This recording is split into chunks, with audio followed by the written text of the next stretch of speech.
Welcome back, everybody, to the remaining games for this Saturday. Busy day as usual in college football. We covered the earlier afternoon games in the previous video. In this one, we're going to cover the remaining 29 games that I have broken down, and we'll be giving to you. Whether you decide to tail or fade, that's up to you. Whichever way you go, good luck, and may the winnings be yours. If you're new here, just give me a thumbs up. I would appreciate that, as a way of saying thanks for producing this kind of free content, always free. I will never charge for my picks. Again, all I ask is for just a thumbs up and a subscription if you haven't already subscribed to the channel. That's all I ask. For now, enough chit chat. Let's get to the picks. Let's get some winners, hopefully, and let's have a great day. Let's get them books. Let's roll. Western Kentucky is 7.5 home favorites, and that number is just right, as I do believe the Hilltoppers are going to hammer FIU. The Panthers have scored just 29 points over their previous 2 games, and the Hilltoppers' defense has allowed only 17 points over their last 2 contests. I expect Western Kentucky to run roughshod over a Panthers defense allowing 255 yards per game. I'm going to lay the points and take Western Kentucky to cover the spread. Give me Western Kentucky minus 7.5 in this one. Both teams have not played for a few weeks, so one cannot truly be sure what to expect from either team in this matchup. As a result, I'm going to side with the more reliable team in the Rice Owls. Rice has looked like the better team up to this point, and it is allowing 21.2 less points per game, so I expect its defense to get enough stops in order to cover this spread. North Texas might have a very good offense, but its defense is practically useless, so I cannot trust the Mean Green in this spot. Give me Rice minus only 1.5 in this contest. These two teams have been heading in opposite directions all season long, so I have to side with the team in much better form for this contest. UTSA has a winning record and won its last game by 31 points, while Southern Miss has lost 6 of its first 8 games, so I think that there is a serious talent disparity present within this matchup. Plus, Southern Miss has scored less than 8 points in 2 of its last 3 games, so its offense should be unable to generate enough points in order to cover this spread. Give me the favorite, UTSA, at minus 9 in this one. I think they'll cover this one. UTSA minus 9.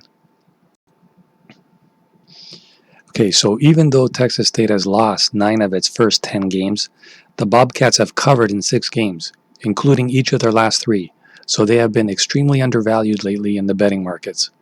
Now, Texas State gets to face off against an opponent that has lost each of its last 3 games, so I think that this line is a bit too high. Texas State gave Georgia Southern all that it could handle last week, and it gets to return home to face a much easier opponent, which makes me believe that the Bobcats should be able to cover this number. Therefore, give me Texas State plus 6 in this game. Oregon is currently 13.5-point favorites, and it's not hard to take Oregon. They are clearly the better team on both ends of the field, and the Bruins are going to have a tough time stopping the Ducks' offense. The Oregon defense allows a bunch of yards, but they know how to make plays and get stops, and it's that experience that we will see them to their 3rd win. I will lay the points and take Oregon to cover in this contest. Give me the Ducks minus 13.5 to beat UCLA. Penn State will enter this game with a quarterback controversy brewing. Clifford hasn't lived up to expectations, and Levis has a nice showing against Nebraska in a game when he took over and didn't throw any interceptions. The Nittany Lions don't need a flashy offense as much as they need a dependable one. Despite the struggles this season, the defense has played well enough to keep them in games, but they have consistently struggled to get into an offensive flow. Any sort of controversy at the quarterback position is a bad sign heading into a game against an Iowa team that's rolling at the moment. You guys remember I've picked Iowa quite a few times and banked. Clifford is seemingly always a turnover waiting to happen, and Levis could be as well when facing a defense as opportunistic as the Hawkeyes. You also have to consider if a young quarterback thrown into the spotlight is prepared to deal with the persistent defensive pressure in his face. The Penn State offensive line pretty much rolls out a weekly welcome mat to opposing defenses to mug their quarterbacks. They have allowed more sacks than any other team in the conference, whether it's Clifford or Levis. The Hawkeyes' defense front is going to eat on Saturday, while the offense continues to pound away until it breaks Penn State. I'm going to easily lay the points and take Iowa in this one at only -2.5. Give me Iowa to hopefully pound and destroy Penn State at only -2.5. Cincinnati has turned into one of the most balanced teams in the country under Luke Fickell. The Bearcats can really run the football, and working Ritter into the running game has made them even more dangerous in 2020. Ritter has averaged 99.5 rushing yards per game over his last 4 contests, while throwing for 8 touchdowns and only 2 interceptions during that span. Gabriel has been terrific under center for UCF, but he struggled versus the Bearcats during his impressive freshman campaign. Last year, he completed 25 of 46 passes for 297 yards with 1 touchdown and 3 interceptions in a narrow 27-24 loss. Cincinnati is even better on defense in 2020, especially against the pass. So I'll take my chances with the Bearcats covering the number on the road in this AAC battle on Saturday. Give me Cincinnati Bearcats -5.5. Cal managed to finally get a game in last week, though they looked overmatched in the contest as UCLA beat them into the ground. Going on the road might not be a great thing for the Golden Bears, as they were brutal in that opener. Oregon State has some talent to work with, but they have to find a way to be better about coming up with plays when the game hangs in the balance. Basically, until I see that Cal can get their offense going, you have to be concerned about their chances, especially as a visiting team. Give Oregon State the slight edge at home in this contest and take the points.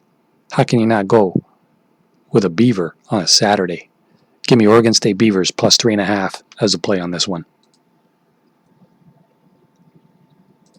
I firmly believe deferring to the defense is the right choice in this type of game. Nevada has a good defense of its own, but the San Diego State defense is one of the best in the country. The Aztecs will be looking forward to this matchup against a high-powered offense. They will continue to run the ball at a heavy clip, which will control the pace of the game and keep the ball away from the Wolfpack's offense. San Diego State has covered in 6 of the last 9 head-to-head meetings between these two teams, and therefore I'm going to go with them. Give me San Diego State +1.5 in this game. This one has defensive struggle written all over it. Wisconsin leads the nation in total defense, stands second in pass defense, and 6th in run defense this season. Northwestern is no slouch either, as they are 11th in total defense, 40th in pass defense, and 8th in run defense. The Wildcats are good at forcing takeaways, which could prove critical in this game. Both offenses are good at limiting turnovers, as Wisconsin has just 1 giveaway and Northwestern 2 this season. This one comes down to defense and field position when you get down to it. One interesting note, the Wildcats are 5-1 in the last 6 meetings between the teams at Ryan Field. Home field, along with the extra reps of having played 2 more games, gives Northwestern a razor-thin edge here. This one is a 3 or 4 point game more than likely, so take the touchdown plus and the Wildcats here. Let's go Northwestern Wildcats at +7.5 in this one. Conventional wisdom says that Texas favored by 29 is not a smart bet. Kansas has played the Longhorns quite well, and it would seem to be a smart pick to take the Jayhawks and the 29 points. However, I look at one stat that really stands out to me. 4 times this season, Kansas has faced ranked opponents, and they have lost by at least 30 in each of those games. That includes the last 3 weeks when they have lost by 53 to Oklahoma, 30 to Iowa State, and 41 to Kansas State. This is just a bad football team right now. They have lost one of their starting quarterbacks and will not have their star running back. This has blowout written all over it. Give me Texas to cover at -29. I think Middle Tennessee State is a fantastic bet to cover this double-digit spread. Troy was only a 2-point favorite when these teams played early in the season and could be without its starting quarterback again in this game. The Blue Raiders have been playing much better football of late. They won 2 of 3 games heading into last week's game against Marshall, which ended with a deceptive final score. Troy has only covered the spread 3 times in its last 9 games, including a 2-7 ATS mark in its last 9 home contests. Therefore, give me MTSU at plus 11.5 in this one. Virginia Tech is a 3.5-point road favorite, and I think that is a good number for this game. Pitt has been wildly inconsistent this season, and had it not been for coronavirus issues in Miami, would likely be hoping to end a 5-game winning streak. The Hokie speedsters are going to be difficult for Pitt to contain, and Hooker can beat Pitt via the air or with his feet. I will lay the points and take the Hokies to cover the spread in this contest. Gimme Virginia Tech minus 3.5. There's no doubt who the better team is, but we're talking about laying 30 points. That's just too much for a squad that hasn't played since October 31st. We're also talking about the best defense Alabama will face outside of Georgia, and they could be better.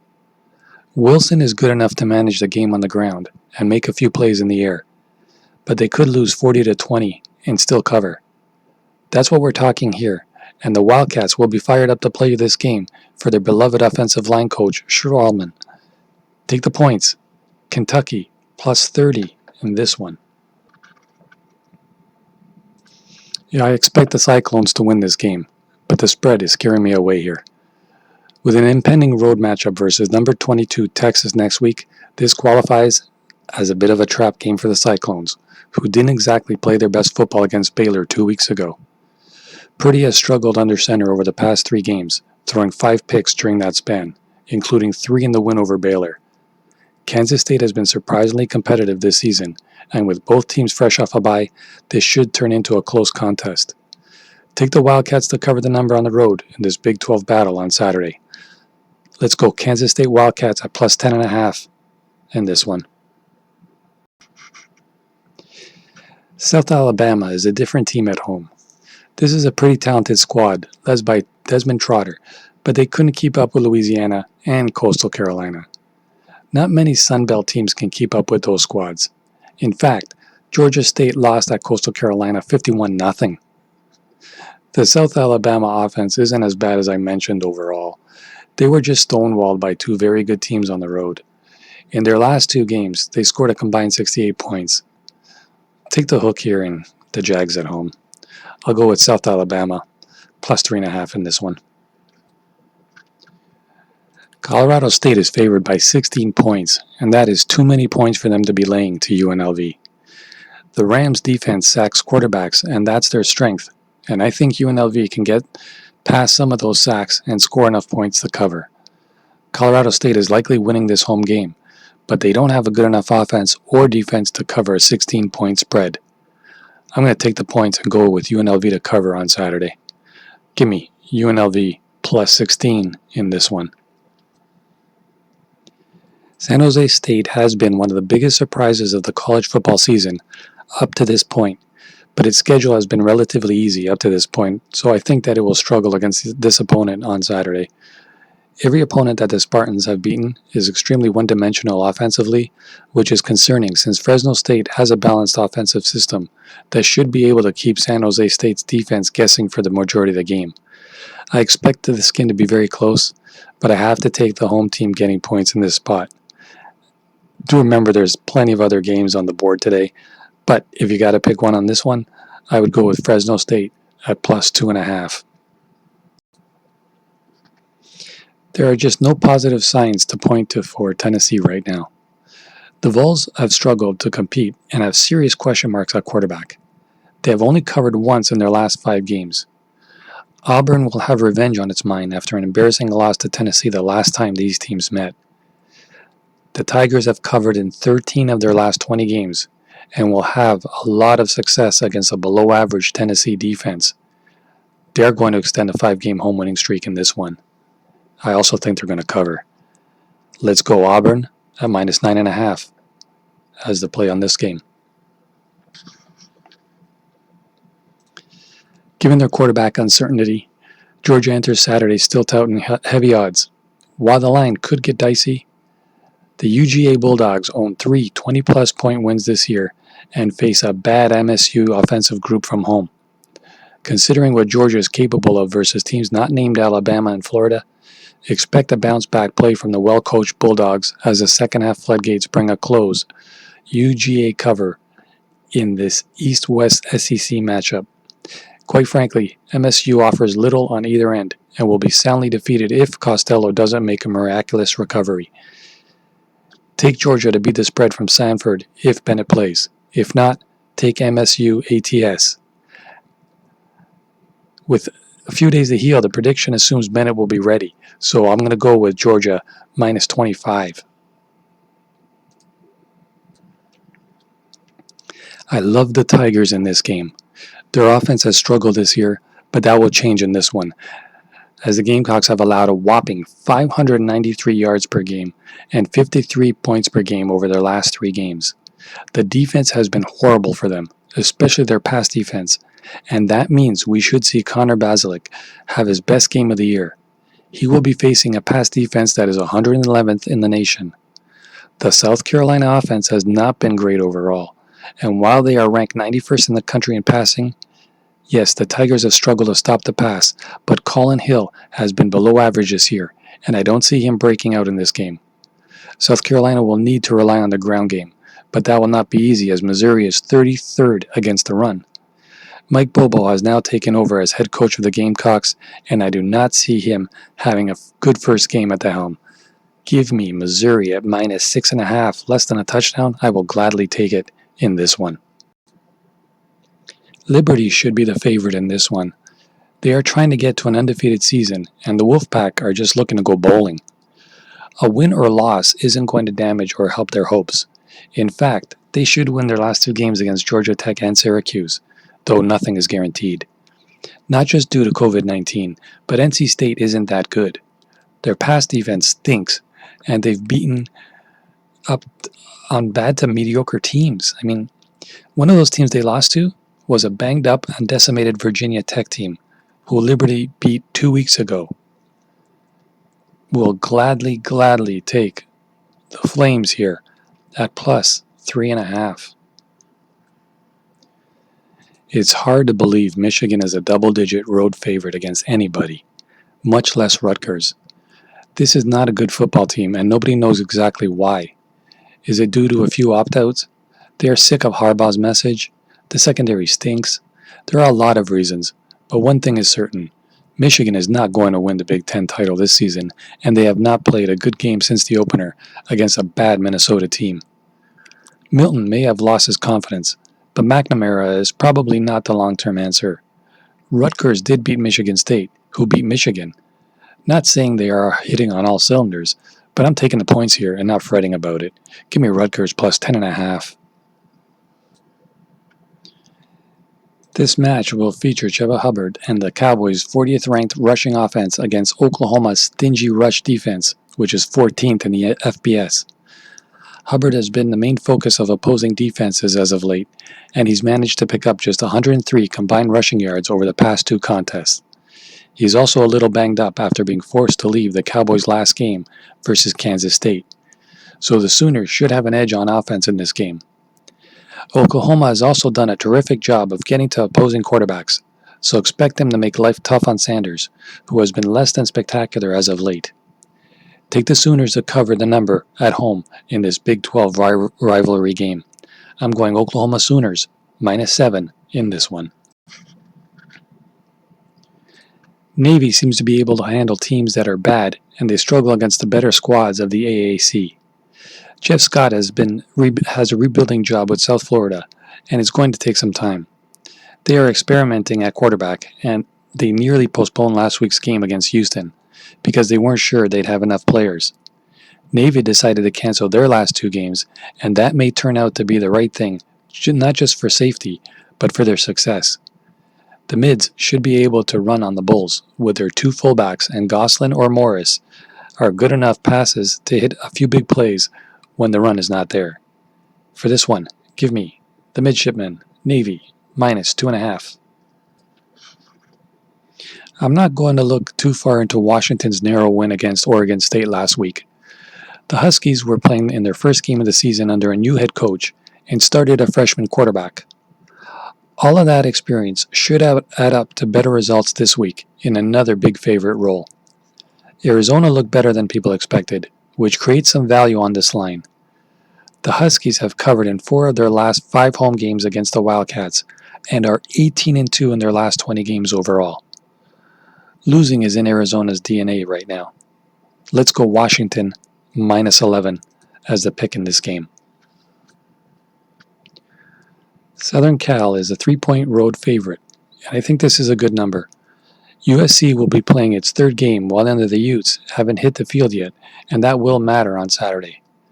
The Utah secondary is young and inexperienced, and I see the Trojans taking advantage of this, and that will likely be the difference in this contest. I will lay the points and take USC to cover at -3, but as I said before, plenty of other games, plenty of other picks I have given you. This isn't one of the strong leans, but if you want to play this game, I would suggest you go USC -3. This Stanford program is not backable right now. The Cardinals were awful to close the season last year. They were brutal to finish off the season last year, but many experts thought they could turn it around in 2020. That has not been the case so far, and they have now failed to cover in their last 6 games. Washington State has dominated this series lately, winning 4 of the last 5 meetings and covering all 5. The offense is going to be way too much for Stanford to match on Saturday night. Mills was not efficient in his return to the field, and this will be too much to ask. Give me Washington State plus the 2 points in this game. This should be a very interesting contest. One thing that is true about both teams is that when they win, they score a lot of points. In the 2 victories for Hawaii, they scored a combined total of 73, while Boise State has scored 143 points in their 3 victories. The problem is that when they lose, they simply can't score at all. Both teams struggle against the run, so it will be interesting to see if either can exploit this weakness. The Broncos look better equipped for this and should be able to turn this into a sizable advantage. I do look for them to roll in this contest, and I will be going with Boise State at -14.5 to close out Saturday slate of games in college football. All right, so there you have it, another 29 games. Hopefully you pick and choose the ones you want to play. Hopefully they're the right ones. We'll be back later, I guess, either tonight or tomorrow morning to recap what happened in college, how we did, how we didn't do. Hopefully we did. Thanks a lot for watching, guys, and we'll see you in the next video. For now, take care of yourselves, take care of each other, stay safe, stay strong. Family first, nothing else matters. Oh, as well as just bashing the books. Take care. We'll see y'all later. For now, mavakaga. Out.